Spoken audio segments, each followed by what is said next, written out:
There's the land, there's the building, and there's the business. You know, I own the business. I just bought a Chinese restaurant on the street. Same story. Just more or less, it's just about having it managed in the right way, making sure that it stays staffed and people stay employed. So he helps a lot of people. So you know, and he's the one that allowed us to be here. You know, to help to have the event here today too. So let's give him a round of applause. This movement is a powerful one. So it's a powerful one. It gives the small business owner an opportunity, a chance to make it in the world. Because if it wasn't for what you guys doing, everybody be shopping at Sam's and Costco, Walmart, and Quick Trip. You know, these are the big boys. Okay, so we basically introducing ourselves and let everybody know what we do as far as business and everything. Okay. Well, my name is Jason Miller, guys. Thank you for having me here. I had to find a little traffic in here, making it a little interested on me. But my business focuses on teaching people how to reduce what they pay for taxes, debts, and insurances, so they can use their finances towards other means more important to the family, like saving for retirement, putting their kids through school without the student loan debt. More important things to hit the heart. Okay. How about you, sir? Hey, how's it going, everybody? My name is Ray Woods. I have a background mechanical engineer. My business is called Titanium Office Products. So what we do with our office products is we sell to different companies, whether it be government, institutions, or educational institutions, small business. And we show you how we can save you up to 30% on your office supplies. Really, for what me and my team have researched, that most businesses, their bottom line is 20% is their office supplies and document management. So what we do is come to them and we get the manufacturing and the model numbers of the different printers or whatever else they want to order, and we send out a quote to them and we get the supplies to them and save some money in the long run. Wow, that's very nice. That's real nice. And how about you, ma'am? Back there hiding? How you doing? My name is Nicole. I've got two businesses. I work with U.S. Health Advisors, so I'm in the industry of health insurance, but I specifically work with self-employed individuals and small businesses. Instead of going through the marketplace, we provide much more affordable options and coverage that's flexible, and you're allowed to play around with what you would like to include in your coverage. So I've been saving people hundreds of dollars since open enrollment because the prices on the marketplace are insane. And then also I do own an online retail store. I did have 2 physical locations at one point, but they closed down. But right now I'm focusing on my online sales. Nice. How about you, sir? Well, my name is Stephen Merritt, and I help people to put themselves in front of wealth trends. And right now, the 2 biggest ones, so that they can get massive distribution, is hemp-derived cannabidiol, and the other one is HDC TV. In other words, IP television. Comcast, AT&T got a huge gap right now where a small person right now can come in and get massive distribution, showing people how that they can lower their cost of cable and their television by 70–80%. This is significant. So you can get actually go viral and get paid on television all over the country right now. So with that, and pain relief through AC, which is THC free, these are the 2 biggest wealth trends in America right now. We need to show a lot of people how to actually take advantage of it. Most definitely. Now, did anyone bring their business cards? Okay, so let's exchange the business cards, and then we're going to get into the discussion of our pain points in owning our business and running our business.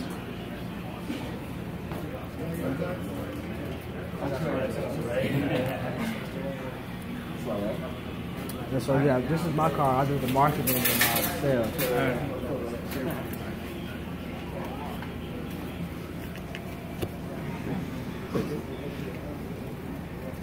How you doing? How you doing? Fantastic. Thank you. Okay. How you doing? We had another successful fried turkey 9 years in a row. They're not okay. Yeah, it's in here. Oh, yeah, I know that's huge. Really weird. You know, for a long time I thought I was used only person with that name. And I'm not. There's a girl. She's my cousin. That was also strong. Did I mix it out a little bit? Boiled it. Yeah, but she's your cousin. Fried turkey. No, I don't have a card. Yeah, apparently. I'm here to start. But when you let others work inside, you don't take both. Up close, mainly black power clothing. So, and I sell to church as well. So I've got some over here. That's all it's just not do, brother. So, No, thank you. what type of business what type of connection do you need? Right now, I deal with like Oxy.com. Talk to me about context. As soon as you said your name, That's because we're probably connected with things common real estate. yeah, as soon as you said that, I was like, oh. Mike. But he's from up north. So. Okay. But he's CC. He just went C. Oh, yeah, he's CC.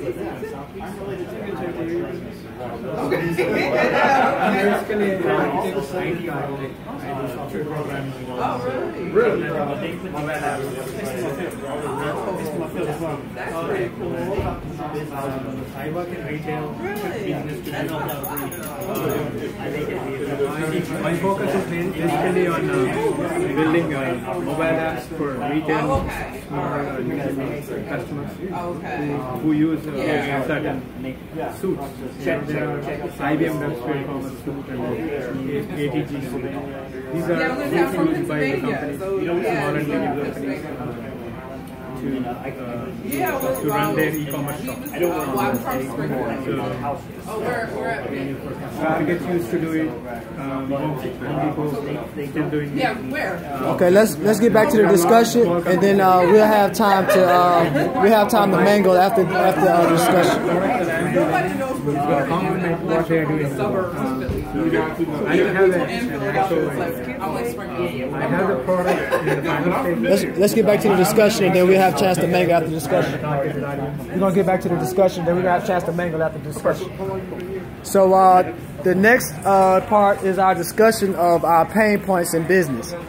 I'll start first. My particular pain points were basically finding good help and just knowing how to grow my business. So you know, like a lot of us, we spend a lot of time perfecting our craft, and marketing is something that all businesses need, but it's something that also requires the same amount of energy and time and effort to develop as a skill as you did to develop your own skills in your profession. And so that's something that I had, you know, to learn the hard way by taking a few bumps, going long periods without having any clients, until I finally was able to devote time into marketing. And the fact that we were a street team company, which ties into marketing, after I did a thorough research and study of marketing, then we started providing other marketing services. So basically the marketing services that I need, I learned how to do them for myself, then I started to provide them for other companies. And then as far as the staff, the best way that I was able to hire staff was to meet people in local coffee shops and things like that, network and talk with them, see if they had a vibe or a feel for what I was doing already. And then if I felt like they were a fit, you know, I would hire them on. And it took, you know, I would say like 2 to 3 years, but now I finally got to the place where I got a dependable staff and everybody's on the same page, and, you know, we're all good to go. So we'll go with you next as far as your pain points with your business. Pain points with any business, such as mine, being in personal finance, more clients. Finding ways to connect with clients in ways that they actually will trust you as opposed to going to the competition. That's a big one right there. Also, help people to understand that there's a trend in America. Back in the 50s, you had the husband working and the wife was actually a stay-at-home mom. Everybody got along just fine. Well, nowadays you have the husband and wife working, trying to start a side business, working multiple jobs just to try to keep the nose above water. Well, in the next 2 years, studies show that 43% of the American workforce is going to be an independent contractor. A couple of years thereafter, probably close to half of the actual workforce is going to be an independent contractor or 1099 status. So helping people to understand that they need to think outside the box, outside the resume, and focus on building equity for their last name. It's one thing that I'm always looking for ways to help people understand they can't rely on a job interview to provide for their family. They have to actually create the job. They have to actually go up there and work and build equity in their last names. That's real nice. So I know y'all are starting y'all businesses, so we'll go to you. So a pain point, whether it's a profession or you guys starting a business, distractions, or what they call the white noise. If you ever watch TV and the program used to end, not today's TV, but it's that fuzzy salt and pepper screen. The white noise is something that's distracting a lot of people, and potential partners that I would be working with, that's what's killing them. We're here in a small group meeting to talk about business on a Saturday. Thanksgiving was 2 days ago. Where's everybody at today? Football game and at the mall. Nothing wrong with that, but I thought you could shop online. Everything being done online. Another thing, there's also a really, really big challenge in regards to accountability. Being a man or a woman for your work. So for me to develop trust with somebody, you have to show some kind of accountability, be patient, because we're building relationships here. So my biggest pain point is building the relationships without somebody having to run off like a rabbit down a hole because there goes a little rat they could chase after. Right. Okay, that's real interesting. How about you, sir?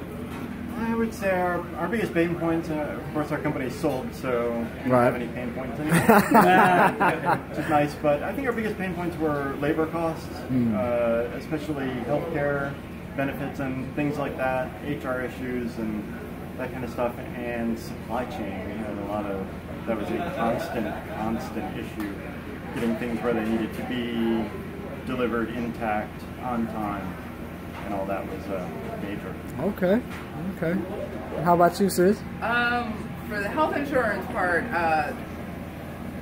I guess just having people to be open to know that there's other options, and at least to get them interested in saying, you're probably paying too much, at least let me check for you.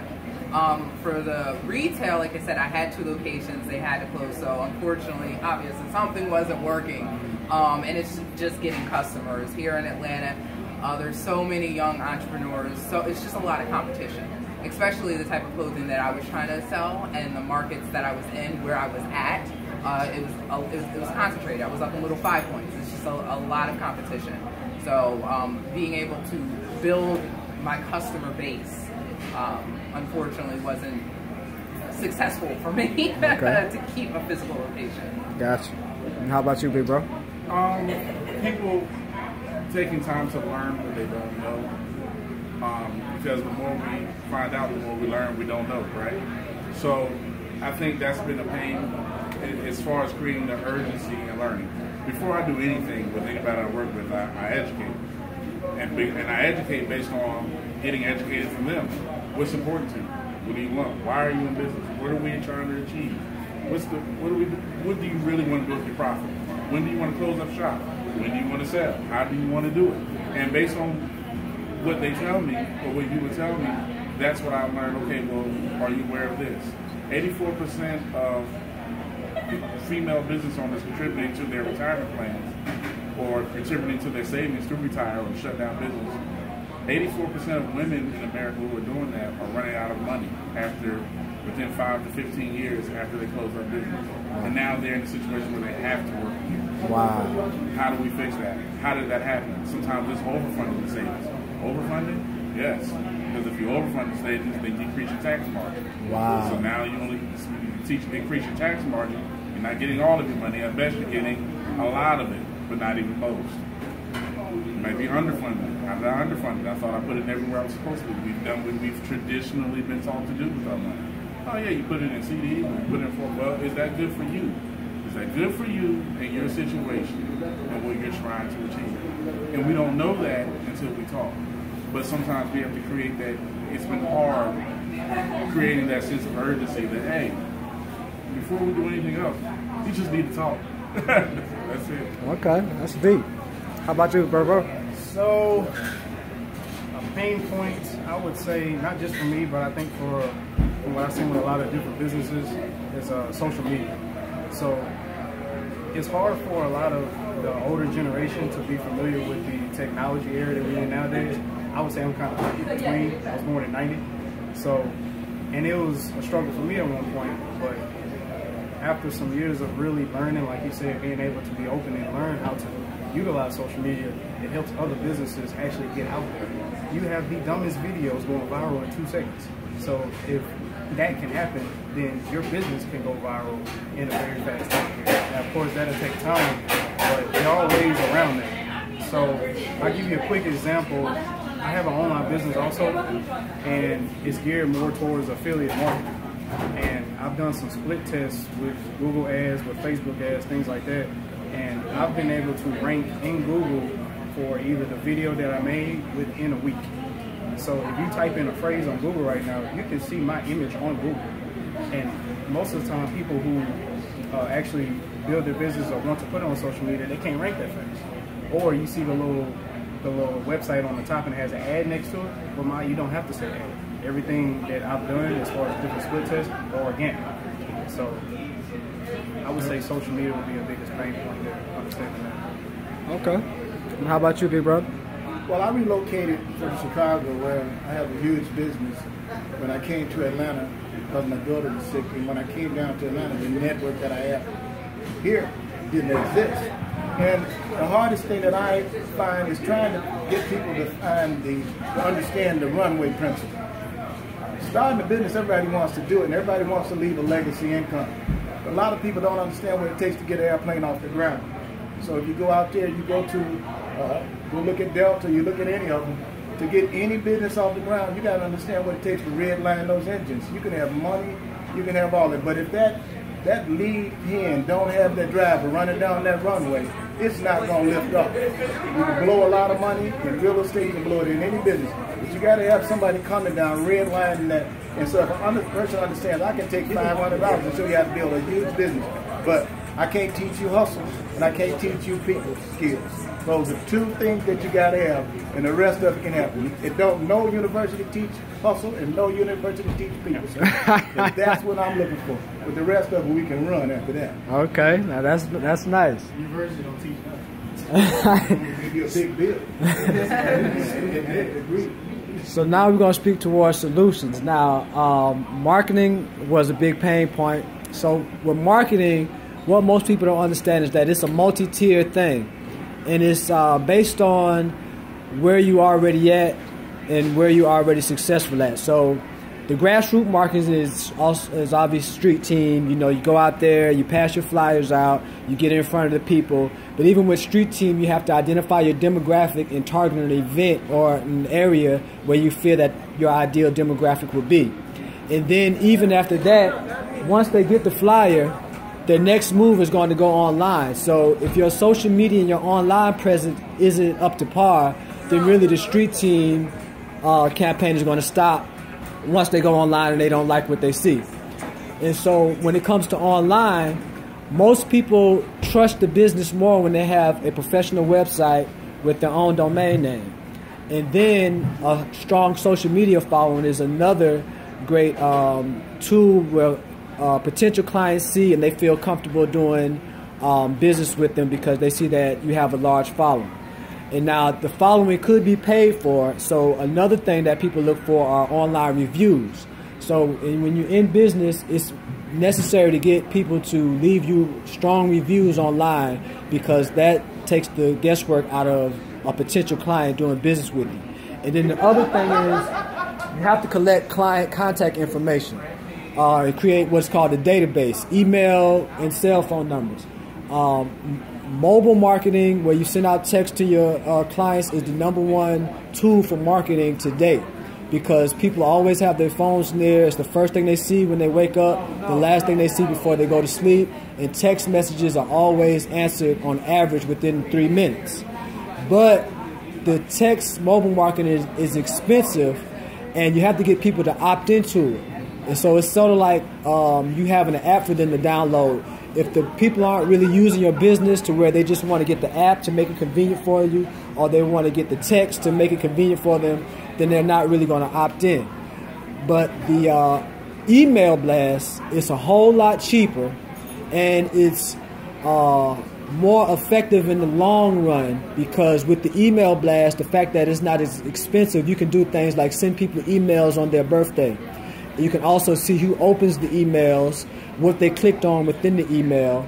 And then the more emails and the more people that you build in your database, that is the size of your business. So the size of your database is the size of your business.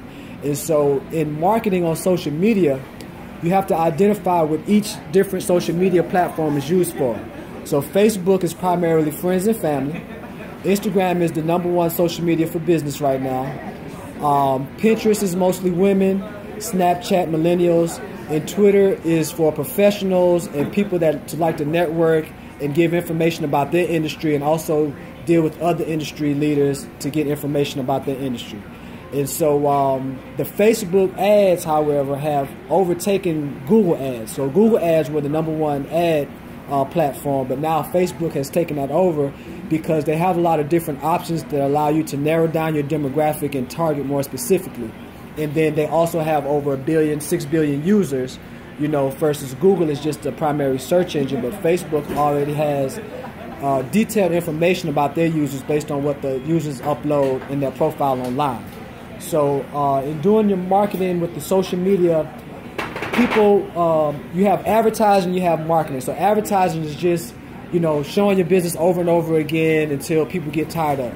Now marketing is describing your business in a way that's intriguing to customers. So you're not trying to sell them, more so you're giving them information and background information about your product, and that sells itself.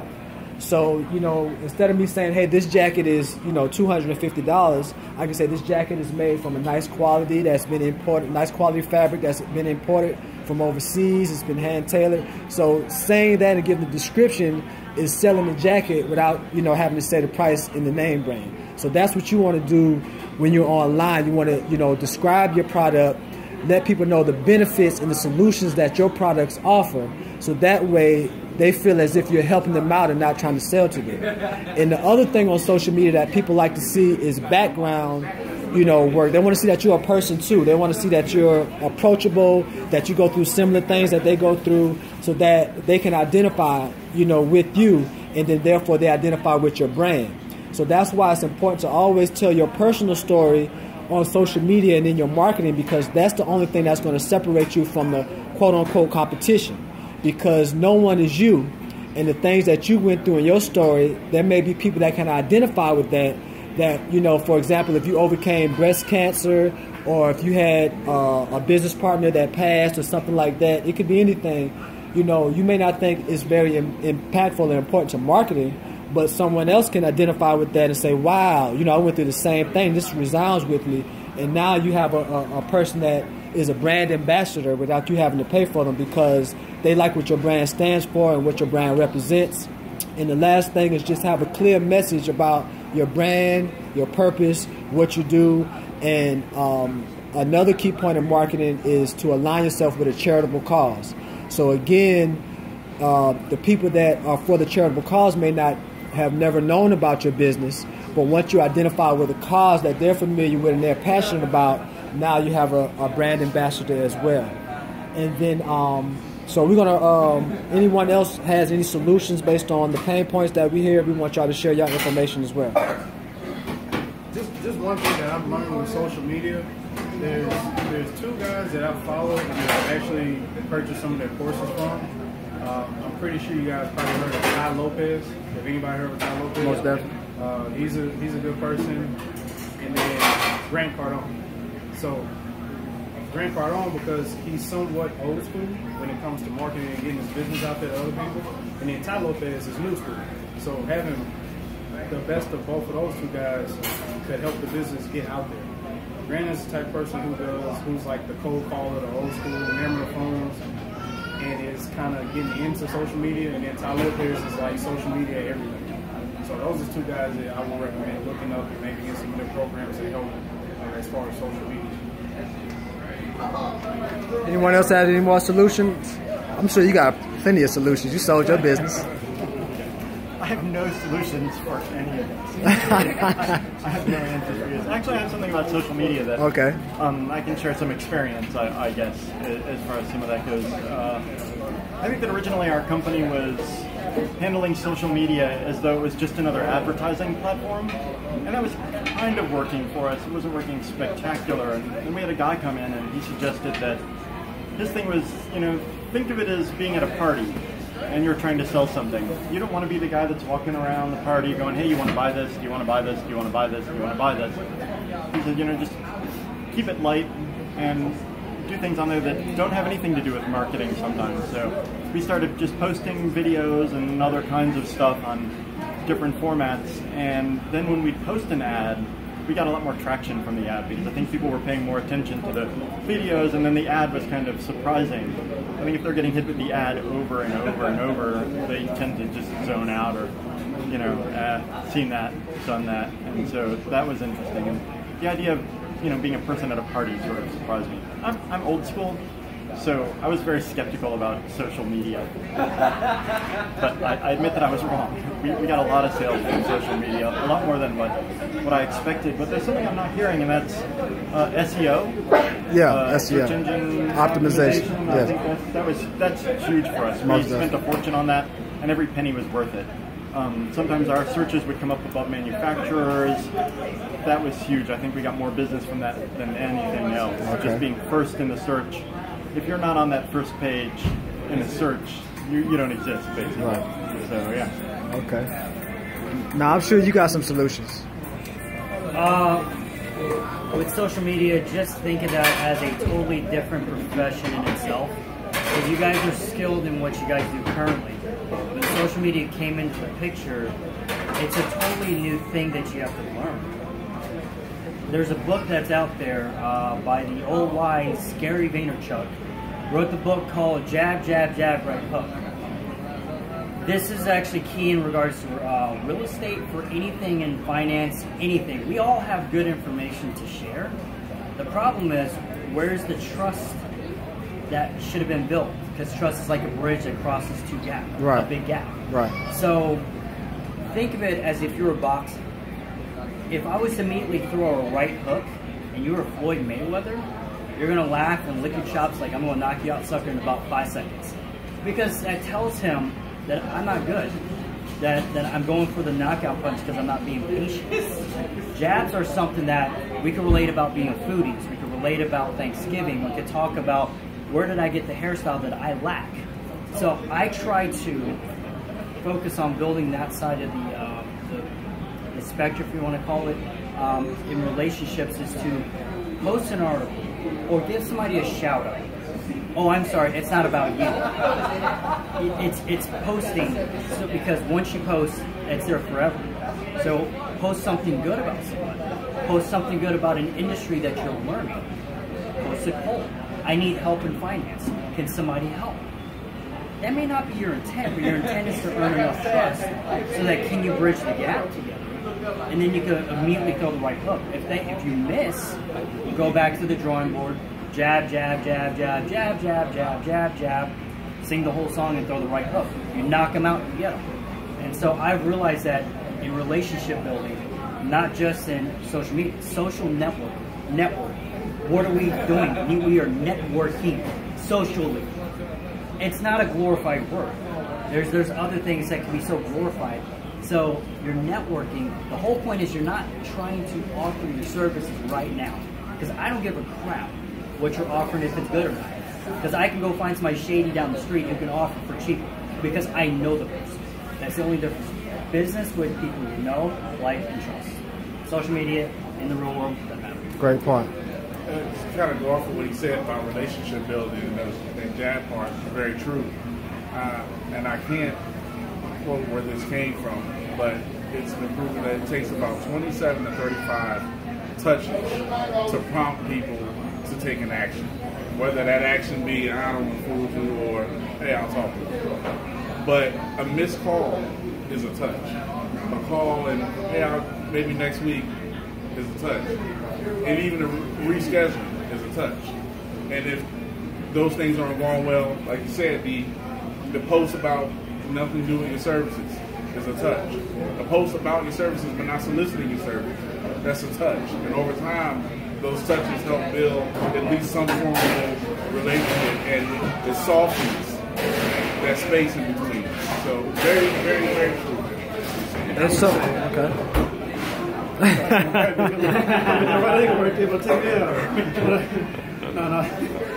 No, seriousness. I believe that people don't care how much you know until they know how much you hear. So going back, everybody's saying the same thing from a different angle. But we cannot afford to miss the message when it comes to meeting with people and building relationships, people are here, these are human beings. But what happens a lot of times, people find themselves in business spamming individuals, thinking that I'm going to go ahead and beat my concept into your brain and you'll become a customer because I sent you 100 advertisements. It don't work that way. Case in point, when's the last time you bought something from somebody at a mall kiosk? Every time you walk by, they're snatching at you, they're pulling at your head, put some lotion on you. How does that smell? How does that feel? We don't actually gravitate towards that. But think about a lot of the major causes and major campaigns that work throughout this country and this world that people gravitate to and were attracted to, such as a sneaker manufacturer called Thomas. He had a cause. You buy a shoe, he gives a shoe away to a person in need that can afford it in a impoverished country. Well, try volunteering your efforts, becoming the face in the community that people can actually see caring about the community, and then the community will actually start caring about you, your campaign, what you do, or start listening to you at least, and be willing to establish that relationship with you so that you can actually earn their trust. That's a great point. And so the other thing that I want to touch on is he said SEO. And so SEO has evolved over the years as well as Google keeps changing its algorithms and other platforms start to develop new algorithms. So SEO is just like marketing. It's a multi-tiered thing. So you have to have powerful keywords within the content on your website, as well as the metadata. You know, if you do coding, you understand that you have to code keywords into the script of your website coding. Even though they can't see it on the front end, the web crawlers read it, and that's how they know if someone types in that word and you have it in the metadata, then they can find it like that. Social media is also big on SEO now because a lot of times when you search businesses, you see their social media profile comes up. So you want to use keywords in your social media content posting as well. And then also it's a known fact that the more a business blogs, the more business that they get. So it's important to have a blog, and the blog is just basically an elaborate